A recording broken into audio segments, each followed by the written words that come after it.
Post-traumatic strictures of the trachea are usually secondary to damage from a cuffed endotracheal or tracheostomy tube or to external neck trauma. The lesions consist of granulation tissue followed by the development of dense mucosal and submucosal fibrosis associated with the distortion of cartilage plates.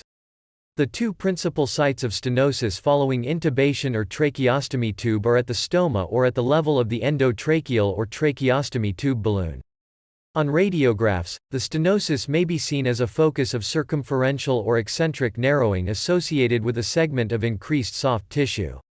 The size of the narrowing is usually easily seen at CT. The narrowing is often concentric. Post-intubation stenosis can extend for several centimeters and typically involves trachea above the level of the thoracic inlet. Post-tracheostomy stenosis typically begins 1 to 1.5 centimeters distal to the inferior margin of the tracheostomy stoma and involves 1.5 to 2.5 centimeters of tracheal wall. Multiplanar reformations are particularly helpful in defining accurately the site, the length and the degree of the stenosis. In selected cases, the degree of stenosis may also be shown by virtual bronchoscopy. Infectious tracheobronchitis. A number of infections, both acute and more often chronic, may affect the trachea and proximal bronchi, resulting in both focal and diffuse airway disease. Subsequent fibrosis may result in localized airway narrowing. The most common causes of infectious tracheobronchitis are bacterial tracheitis in immunocompromised patients, tuberculosis, rhinoscleroma, Klebsiella rhinoscleromatis, and necrotizing invasive aspergillosis. On CT, the extent of irregular and sometimes circumferential tracheobronchial narrowing is clearly demonstrated, and in some patients an accompanying mediastinitis, opacification of the mediastinal fat, is evident. In active disease, the narrowed trachea and frequently one or more main bronchus have an irregularly thickened wall. In the fibrotic or healed phase, the trachea is narrowed but has a wall that is smooth and of normal thickness. Tracheobronchial fistula and dehiscence multidetector computed tomography with thin collimation is the most accurate technique to identify peripheral bronchopleural fistula that are most commonly caused by necrotizing pneumonia or secondary to traumatic lesions. Minimum intensity projection reconstructions provide good delineation of the fistulous tract. Nodobronchial and nodobronchoesophageal fistulas caused by Mycobacterium tuberculosis infection are depicted by the presence of gas in cavitated hilar or mediastinal lymphadenopathy adjacent to the airways.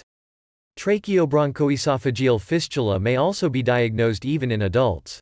Malignant neoplasia, particularly esophageal, is the most common cause of tracheoesophageal fistula in adults. Occasionally congenital fistulas are first manifested in adults. Infection and trauma are the most frequent non-malignant causes. MDCT has a high degree of sensitivity and specificity for depicting bronchial dehiscence occurring after lung transplantation. Bronchial dehiscence is seen as a bronchial wall defect associated with extraluminal air collections. Benign neoplasms. The most common are hamartoma, leiomyoma, neurogenic tumor and lipoma. They are usually well demarcated, round and less than 2 cm in diameter. The radiologic appearance typically consists of a smoothly marginated intraluminal polyp. Hamartomas and lipomas may demonstrate fat attenuation on CT. Primary malignant neoplasms. These are uncommon tumors, accounting for less than 1% of all thoracic malignancies. The vast majority are squamous cell carcinoma and adenoid cystic carcinoma. Other neoplasms, such as mucoepidermoid carcinoma, carcinoid tumor, lymphoma, plasmacytoma and adenocarcinoma are rare. On CT, they appear as a soft tissue mass, usually in the posterior and lateral wall. Often sessile and eccentric, resulting in asymmetric luminal narrowing, they may appear rarely circumferential. They can be polypoid and mostly intraluminal with mediastinal extension representing 30 to 40%. The surface of tumor is often irregular in squamous cell carcinoma, whereas it is smooth in adenoid cystic carcinoma. Multiplanar reformation and volumetric rendering images are recommended for a precise pre-therapeutic assessment of tumor extent. These tumors are best treated surgically, especially with primary resection and reanastomosis followed by radiation. Secondary malignant neoplasms. The large airways may be involved secondarily by malignant neoplasms as a result of either hematogenous metastasis or direct invasion from the esophagus, thyroid, mediastinum or lung. Neoplasms that have a propensity to metastasize to the trachea and major bronchi include renal cell carcinoma and melanoma. On CT, the abnormalities are usually focal and include intraluminal soft tissue nodules and wall thickening. Distal bronchocele may also be seen. Tracheobronchial papillomatosis is a particular entity caused by human papillomavirus infection usually acquired at birth from an infected mother. The larynx is most commonly affected, with occasional extension into the trachea and proximal bronchi. Exceptionally, the infection spreads into the lung parenchyma. The typical radiological findings consist of multiple small nodules projecting into the airway lumen or diffuse nodular thickening of the airway wall. Although benign, papilloma may undergo transformation to squamous cell carcinoma. Tracheobronchomalacia resulting from weakened tracheal cartilages. This abnormality may be seen in association with a number of disorders including tracheobronchomegaly, COPD, diffuse tracheal inflammation such as relapsing polychondritis, as well as following trauma. On chest radiographs, a reduction by almost 300% of the sagittal diameter at expiration is an excellent indicator of the diagnosis. At CT, the diagnosis is based on a narrowing of the lumen of diameter by more than 70% on expiration compared with that on inspiration. The increase in compliance is due to the loss of integrity of the wall's structural components and is particularly associated with damaged or destroyed cartilage. The coronal diameter of the trachea becomes significantly larger than the sagittal one, producing a lunate configuration to the trachea. The flaccidity of the trachea or bronchi is usually most apparent during coughing or forced expiration. In patients with COPD with high downstream resistance, particularly high dynamic pressure gradients can be generated across the tracheal wall, and it is likely that caliber changes of more than 50% can occur at expiration with normal tracheal compliance. As a result, only a decrease in cross-section area of the tracheal lumen greater than 70% at expiration indicates tracheomalacia. Dynamic expiratory multislice CT may offer a feasible alternative to bronchoscopy in patients with suspected tracheobronchomalacia. Dynamic expiratory CT may show complete collapse or collapse of greater than 80% of airway lumen. Involvement of the central tracheobronchial tree may be diffuse or focal. The reduction of the airway may have an oval or crescentic shape. The crescentic form is due to the bowing of the posterior membranous trachea.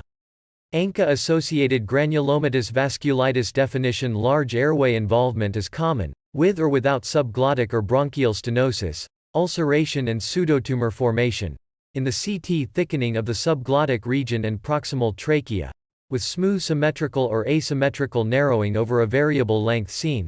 Also nodular or polypoid lesions may be seen on the inner airway contour. Luminal stenosis may affect any main, lobar or segmental bronchus. Relapsing polychondritis. Relapsing polychondritis is a rare systemic disease of autoimmune pathogenesis that affects cartilage at various sites, including the ears, nose, joints, and tracheobronchial tree. Histologically, the acute inflammatory infiltrate present in the cartilages and perichondrial tissue induces progressive dissolution and fragmentation of the cartilage followed by fibrosis. Symmetric subglottic stenosis is the most frequent manifestation in the chest. As the disease progresses, the distal trachea and bronchi may be involved. CT shows smooth thickening of the airway wall associated with more or less diffuse narrowing. In the early stage, the posterior wall of the trachea is spared, but in advanced disease circumferential wall thickening occurs. The trachea may become flaccid with considerable collapse at expiration. Gross destruction of the cartilaginous rings with fibrosis may cause stenosis. Tracheobronchial amyloidosis. Deposition of amyloid in the trachea and bronchi may be seen in association with systemic amyloidosis or as an isolated manifestation. As a result, the amyloid forms are either multifocal or diffuse submucosal plaques or masses. The overlying mucosa is usually intact. Dystrophic calcification or ossification is frequently present. CT shows focal or, more commonly, diffuse thickening of the airway wall and narrowing of the lumen.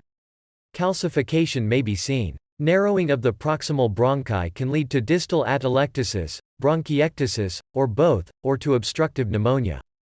Saber-sheath trachea characterized by a diffuse narrowing involving the intrathoracic trachea. This entity is almost always associated with COPD. The pathogenesis of the lesion is obscure, but probably it is an acquired deformity related to the abnormal pattern and magnitude of intrathoracic pressure changes in COPD. On radiographs and CT, the condition is easily recognized by noting that the internal side-to-side diameter of the trachea is decreased to half or less than the corresponding sagittal diameter. On the postero-anterior radiograph and CT multiplanar reformations, the narrowing usually affects the whole intrathoracic trachea, with an abrupt return to normal caliber at the thoracic inlet. The trachea usually shows a smooth inner margin but occasionally has a nodular contour. Calcification of the tracheal cartilage is frequently evident.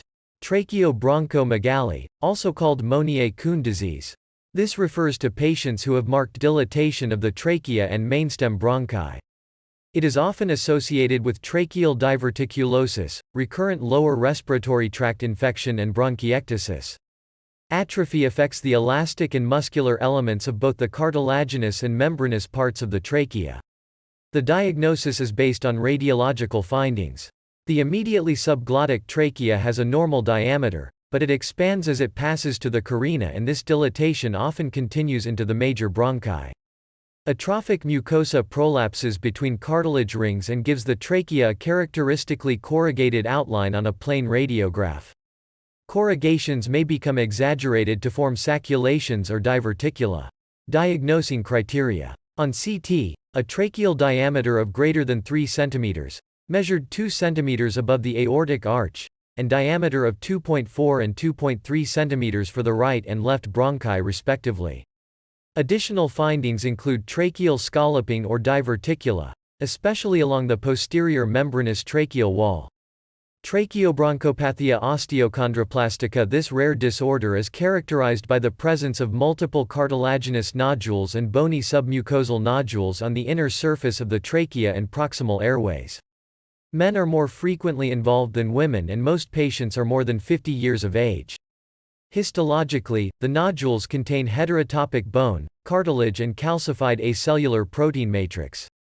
The overlying bronchial mucosa is normal, and because it contains no cartilage, the posterior wall of the trachea is spared.